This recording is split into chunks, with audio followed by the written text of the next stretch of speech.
Despite the heat, it's time to see what August 2022 has in store in terms of turn-based RPG and strategy releases. So let's go!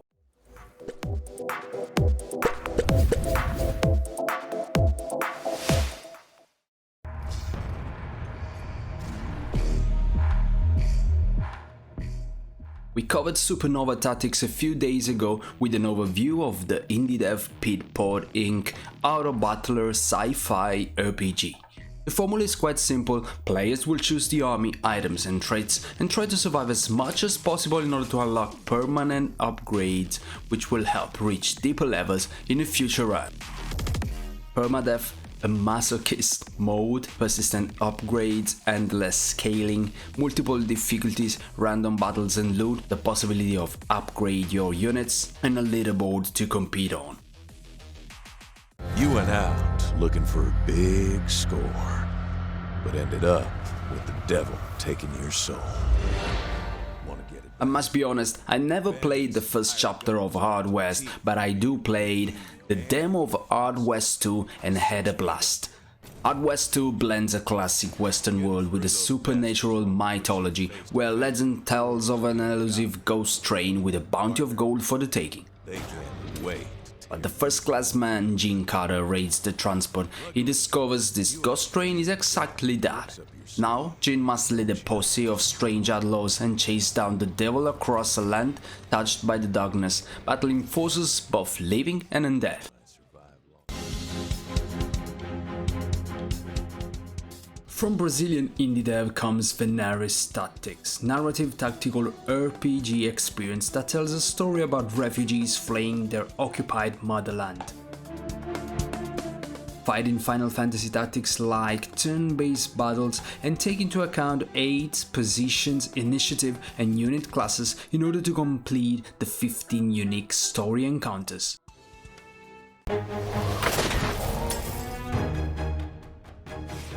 Tyrant's blessing could be defined as Into the Breach, but with swords, spells and dragons. In other words, it's a turn-based strategy game with mechanics rather similar to Into the Breach, but with a more traditional fantasy setting.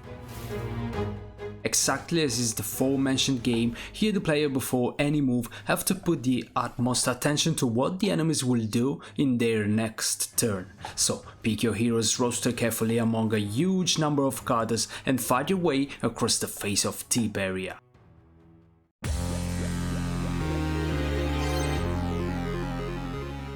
As its core, it looks like a gacha game but without microtransaction. To improve your deck, you can purchase any item you want using just in the in-game currency that you receive as a battle reward or that you can find inside one of the many treasure chests scattered around the map.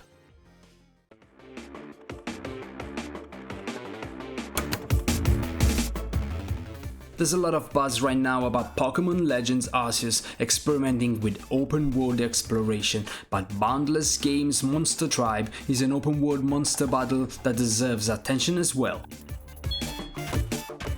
You won't be capturing your critters in capsules here, though the Atean are caught in the space between dimensions, and by binding your spirit to them, you'll be able to call them into the material world to fight on your behalf. With multiple biomes, crafting and a positional battle system that promises added depth to the monster battles, Monster Tribe has much to offer. The island of Akama is waiting and you'll be able to start and unearth its secret. In the meantime, the game also has a demo available to try on Steam. This time, after the release of the full game, the devs of Ignited Steel offer a free prologue with a standalone campaign, giving to anyone the chance to try their game. Anyway, for the fans of Robot Mecha, Ignited Steel Prologue is a mech roguelike turn-based game that at a first glance looks pretty intriguing. Don't sleep on this one, and not only because it's free.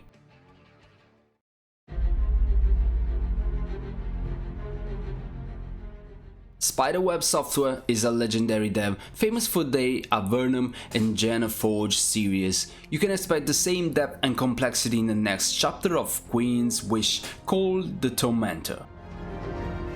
a huge world to explore, offering over 50 hours of gameplay and more than 100 quests to take and a ton of artifacts to find.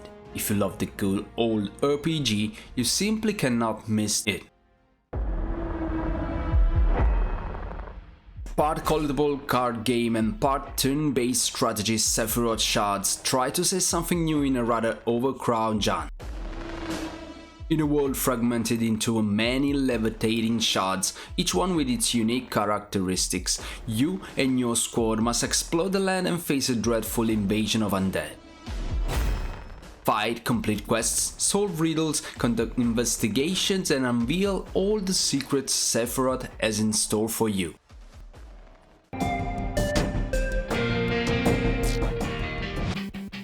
Atlus is one of the most unpredictable studios you could think of. They released Persona 4 Golden on Steam out of nowhere, and now they're releasing a sequel to their 1997 cult classic Devil Summoner Soul Hackers. A game that even in Japan wasn't very well received. Not all fans of the original game are happy with how different the sequel looks and feels, yet despite these misgivings, the fanbase remains excited to see what this obscure series can achieve and bring to the massive and crazy world of Megami Tensei. Discover the world of Pucelle Ragnarok as it makes its North American debut. Pucelle is back with tons of new content, including the Overload Prior scenario. Engage in isometric tactical combat, use the power of the goddess to close portals to the dark world and stop the flow of dark energy and convert monsters to fight on your side. You can also recruit Lar, Edna, Flon and Prini to join your adventures. Extra DLC characters such as Rosaline, Conan, Hero, Prini and Ellie are included as well. This video ends here. Let me know what you think about these releases in the comments below. Remember to hit the like button, share the video, subscribe to the channel and also consider supporting us through all our pages. Wish you the best. Ciao!